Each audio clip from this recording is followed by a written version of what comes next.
कि हम कर्नाटका हाईकोर्ट के हिजाब के फैसले से डिसएग्री करते हैं और इसलिए डिसएग्री करते हैं कि ये संविधान के ये सस्पेंड करता है फंडामेंटल राइट जो है फ्रीडम ऑफ रिलीजन को, एक कल्चर को, फ्रीडम ऑफ स्पीच और एक्सप्रेशन को।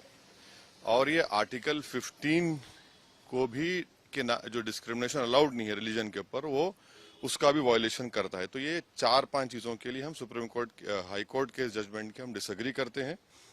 और तीसरी बात यह है कि एसेंशियल रिलीजियस प्रैक्टिस हिजाब नहीं है। आप कैसे डिसाइड करेंगे एसेंशियल है ही नहीं है? आखिर बात कहाँ खत्म होगी? मस्जिद की बात हुई तो आपने कहा मस्जिद एसेंशियल नहीं है, दाढ़ी की बात हुई आपने कहा दाढ़ी एसेंशियल नहीं है, अब आप बोल हिजाब नहीं है। इसीलिए हम ये कहते हैं कि इसको सुप्रीम कोर्ट में अपील करने की जरूरत है। और सुप्रीम कोर्ट जो साबरीमाला का हियर कर रहा है जजमेंट को, उसमें हमको ये चाहिए कि हम अपील करें। इसीलिए हम करें सुप्रीम कोर्ट में उसको अपील करनी चाहिए। और अगर कोई मुस्लिम लड़की ये कहती है कि हिजाब मेरे फेथ का एसेंशियल है, तो किसी मुसलमान को भी अख्तियार नहीं है कि वो डिसाइड कर एसेंशियल ही नहीं है, वो उसका राइट है। फ्रीडम ऑफ कॉन्शियंस संविधान में है और वो बड़ा इंपॉर्टेंट चीज है। और छठी बात यह है कि आप ये कह रहे हैं कि यूनिफॉर्म, भाई यूनिफॉर्म अगर पहनने से जात नहीं मालूम होती कौन सी कास्ट का है कौन सी कास्ट का नहीं है। और यही मोदी सरकार ने, आयरिश सरकार ने जब हिजाब और टर्बन को अलाउ किया अपनी पुलिस में, तो उसने वेलकम किया। आज आप क्यों उसको खिलाफ कर रहे हैं? तो इसीलिए हर एतबार से ये संविधान के जो हमने आपसे कहा, right to culture, freedom of religion, freedom of expression, freedom of conscience, और आर्टिकल 15 का ये वायलेशन होता है। और संविधान का प्रियम्बल जो है ना, प्रियम्बल बड़ा इंपॉर्टेंट है। प्रियम्बल क्या कहता है कि liberty of thought, expression, belief, faith and worship. तो ये सब चीजें, इसलिए उम्मीद करते हैं कि सुप्रीम कोर्ट में इसको अपील किया जाए। हमारे एक MIM पार्टी के नेता हैं जो कर्नाटका के, उन्होंने भी पिटिशनर हैं, हमारी उनसे बात होगी, हम उनसे भी कहेंगे सुप्रीम कोर्ट में अपील करें।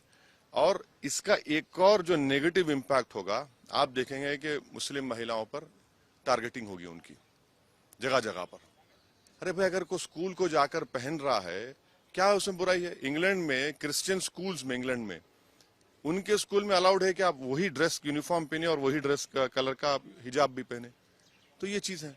आपको नहीं ऐसा लगता है कि स्कूल के बने हुए नियम उन बच्चों के भविष्य के लिए अच्छा होता है? बने हुए नियम किस लिए होंगे? आप सिर्फ मुझे ही कह रहे हैं हिजाब मत पहनो? कौन से नियम? और अगर आप बोल रहे हैं कि यूनिफॉर्म पहनने से, हम यही तो कह रहे हैं, आप पहले तो आप आर्टिकल 15 का वायलेशन हो रहा है, जो डिस्क्रिमिनेशन नहीं कर सकती आप रिलीजन के नाम पर। और यूनिफॉर्म में पहनूंगा तो क्या जात नहीं मालूम होगी, कास्ट नहीं मालूम होगी, गरीब अमीर का बेटा या बेटी है नहीं मालूम होगा? और अगर यूनिफॉर्म है तो यूनिफॉर्म के लिहाज से हिजाब पहनेंगे, तो दूसरों का एसेंशियल प्रैक्टिस अलाउ करेंगे, मेरा एसेंशियल प्रैक्टिस अलाउ नहीं करेंगे। आप क्यों नहीं अलाउ करेंगे? मेरे लिए एसेंशियल है वो। और आप ये कह रहे हैं कि या तो तुम पढ़ो या तुम हिजाब छोड़ो। अरे भैया, कैसे होगा?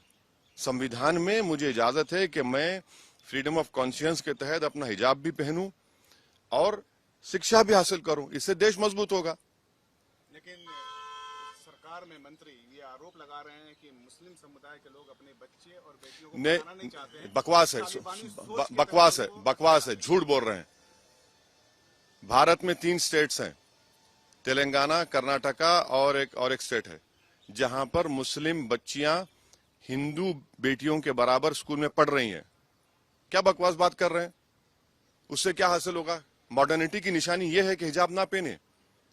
मॉडर्निटी की निशान यह है कि हम सब चीज अपने रिलीजन के प्रैक्टिस छोड़ दें। ये मॉडर्निटी ये नहीं है, हम इसको नहीं मानते इन चीजों को। भाई, संविधान के तहत मुझे अपने कल्चर को, अपने फ्रीडम ऑफ कॉन्शियंस को, एक्सप्रेशन को लेकर चलने की इजाजत है।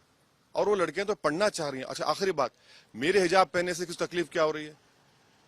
भाई, मैं क्या रोड पे धरना दे रहा हूं, ट्रैफिक रोक रहा हूं? भाई, हिजाब, सर पे हिजाब पहन रही है हमारी बेटी, उससे आपको हार्म क्या हो रहा है? इसीलिए हम ये उम्मीद करते हैं कि इसको सुप्रीम कोर्ट में अपील करनी चाहिए और सुप्रीम कोर्ट, एपेक्स कोर्ट है, वो तय करेगा। आपको ऐसा नहीं लगता है कि जब तक ये फैसला ना आ जाए तब तक उन बच्चों का एजुकेशन सफर कर रहा है? नहीं, तो अपील होगी, सुप्रीम कोर्ट में जाएंगे, अपील होगी। संविधान, हम तो ये कह रहे हैं ना कि ये जजमेंट से हम डिसएग्री इसलिए करते हैं कि ये संविधान के फंडामेंटल राइट्स को सस्पेंड करता है। जब संविधान के फंडामेंटल राइट्स सस्पेंड कर रहा है तो उसको बहाल करने की जरूरत है।